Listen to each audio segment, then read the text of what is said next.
আসসালামু আলাইকুম ওয়া রাহমাতুল্লাহ। প্রিয় আহলান সাহলানের দর্শকবৃন্দ, আজকে যে বিষয় নিয়ে আলোচনা করব সেটি হচ্ছে আমাদের প্রিয় নবীজির সাথে ঘটে যাওয়া তার বাল্যজীবনে প্রথম বাণিজ্যের অলৌকিক ঘটনাসমূহ।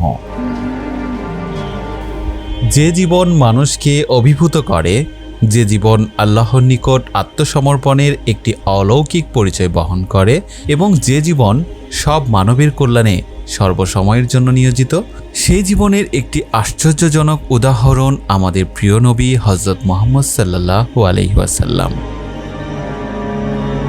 দাদা আব্দুল মুত্তালিবের ধন সম্পদের পরিমাণ জীবনের শেষের দিকে কমতে থাকে। আব্দুল মুত্তালিব মৃত্যুকালে যে সম্পদ রেখে গিয়েছিলেন তা তেমন বেশি ছিল না। ছেলেদের মধ্যে সম্পদ বন্টনের পর উল্লেখযোগ্য সম্পদ আবু তালেবের ভাগে ছিল না। বালক মুহাম্মদ সাল্লাল্লাহু আলাইহি ওয়াসাল্লামের রক্ষণাবেক্ষণের দায়িত্ব পড়ে চাচা আবু তালেবের উপর। তিনি পিতৃব্যের মেষ পালনের দায়িত্ব গ্রহণ করেন। মক্কার নিকটবর্তী পাহাড়ের পাদদেশে মুহাম্মদ সাল্লাল্লাহু আলাইহি ওয়াসাল্লাম ছাগল ও মেষ চড়াতেন। কখনো কখনো চাচা আবু তালেব তাকে নিয়ে দূর পথে যেতেন। যখন হজরতের বয়স মাত্র 9 বছর, তখন চাচা আবু তালেব তাকে নিয়ে ব্যবসার উদ্দেশ্যে সিরিয়া গমন করেন। এটাই রাসূলুল্লাহ সাল্লাল্লাহু আলাইহি ওয়াসাল্লামের জীবনে প্রথম বিদেশ ভ্রমণ। সিরিয়া ভ্রমণ রাসূল সাল্লাল্লাহু আলাইহি ওয়াসাল্লামের জীবনে অনেক বড় একটি ঘটনা। বিচিত্র অভিজ্ঞতা, জ্ঞান এবং সৃষ্টি সম্পর্কে অনেক অজানা তথ্য তার হৃদয়ে স্থান করে নেয়।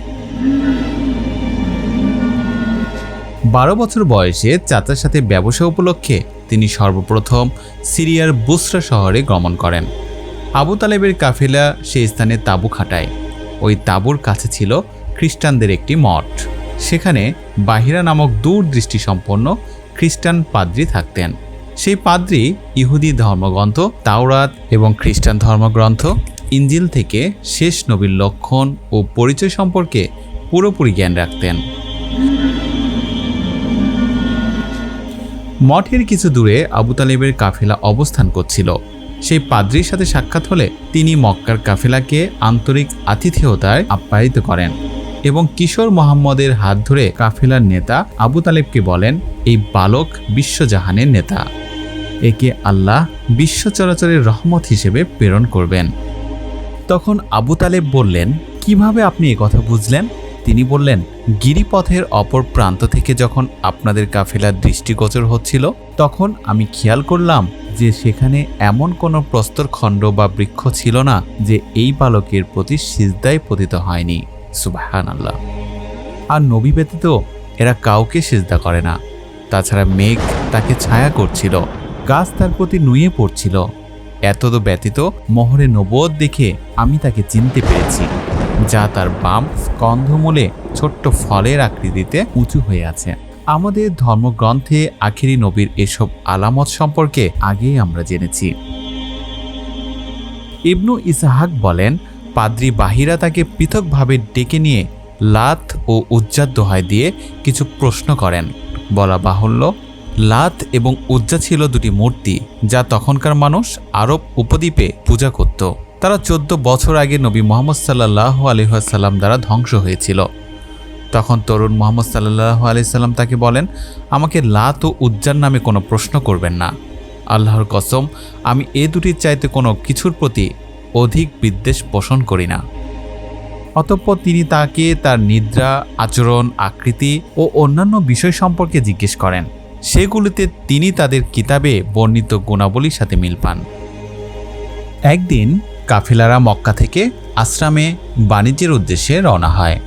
বাণিজ্যের দায়িত্বে ছিলেন রাসূলুল্লাহ সাল্লাল্লাহু আলাইহি ওয়াসাল্লাম।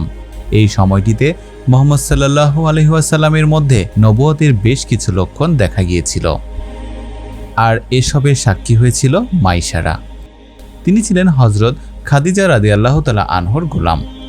যখন কাফেলারা বুসরা শহরে পৌঁছায়, তখন আল্লাহর নবী তার বাণিজ্যে ব্যাপকভাবে সফলতা লাভ করেছিলেন, আর প্রচুর মুনাফা নিয়ে তিনি পুনরায় মক্কায় ফিরে এসেছিলেন। আর পথে পথে ঘটে যায় নানা অলৌকিক কাহিনী, যার বর্ণনা মাইশারা হযরত খাদিজা রাদিয়াল্লাহু তাআলা আনহাকে শুনিয়েছিলেন।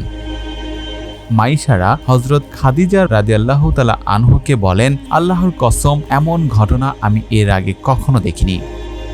যখন আকাশে সূর্য জ্বলজ্বল করছিল তখন মেঘ এসে তাকে ছায়া দিয়েছিল। সুবহানাল্লাহ। তার মতো বণিক আগে কখনো আমি দেখিনি।